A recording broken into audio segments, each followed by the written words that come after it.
പിതാവിൻ്റെയും പുത്രൻ്റെയും പരിശുദ്ധാത്മാവിൻ്റെയും നാമത്തിൽ ആമേൻ. പ്രാരംഭ പ്രാർത്ഥന.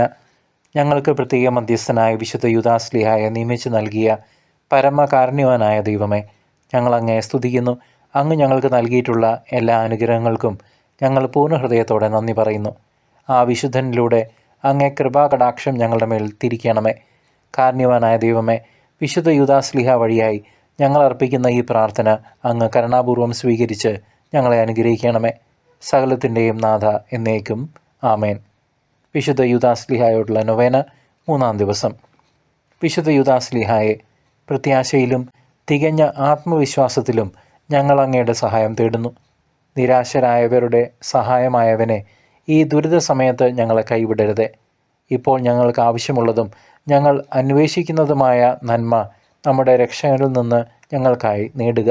ഒപ്പം ഞങ്ങളുടെ ദൈനംദിന ജോലികളിലും പ്രത്യേകിച്ച് ഞങ്ങളുടെ എല്ലാ ആവശ്യങ്ങളിലും ഞങ്ങളോടൊപ്പം ഉണ്ടായിരിക്കണമേ. ആമേൻ. വിശുദ്ധ യൂദാശ്ലീഹായെ, ഞങ്ങൾക്ക് വേണ്ടി അപേക്ഷിക്കണമേ. സ്വർഗസ്ഥനായ ഞങ്ങളുടെ പിതാവേ, അങ്ങയുടെ തിരുനാമം പൂജിതമാകണമേ. അങ്ങയുടെ രാജ്യം വരണമേ. തിരുവിഷ്ടം സ്വർഗത്തിലെ പോലെ ഭൂമിയിലുമാകണമേ. അന്നു വേണ്ടുന്ന ആഹാരം ഇന്നും ഞങ്ങൾക്ക് നൽകണമേ. ഞങ്ങളുടെ കടക്കാരോട് ഞങ്ങൾ ക്ഷമിക്കുന്നത് പോലെ ഞങ്ങളുടെ കടങ്ങളും പാപങ്ങളും ഞങ്ങളോട് ക്ഷമിക്കണമേ. പരീക്ഷയിലേക്ക് ഞങ്ങളെ പ്രവേശിപ്പിക്കരുതേ, പിന്നെയോ ദുഷ്ടനിൽ നിന്നും ഞങ്ങളെ രക്ഷിച്ചുകൊള്ളണമേ. നന്മ നിറഞ്ഞ മറിയമേ സ്വസ്തി, കർത്താവ് അങ്ങയോടുകൂടെ സ്ത്രീകളിൽ അങ്ങ് അനുഗ്രഹിക്കപ്പെട്ടവളാകുന്നു. അങ്ങയുടെ ഉദരത്തിന് ഫലമായി ഈശോ അനുഗ്രഹിക്കപ്പെട്ടവനാകുന്നു. പരിശുദ്ധ മറിയമേ, തമ്പുരാൻ്റെ അമ്മേ, പാപികളായ ഞങ്ങൾക്ക് വേണ്ടി ഇപ്പോഴും ഞങ്ങളുടെ മരണസമയത്തും തമ്പുരാനോട് അപേക്ഷിച്ചു കൊള്ളണമേ. ആമേൻ. പിതാവും പുത്രനും പരിശുദ്ധാത്മാവിനും സ്തുതി, ആദ്യം മുതൽ എന്നേക്കും ആമേൻ.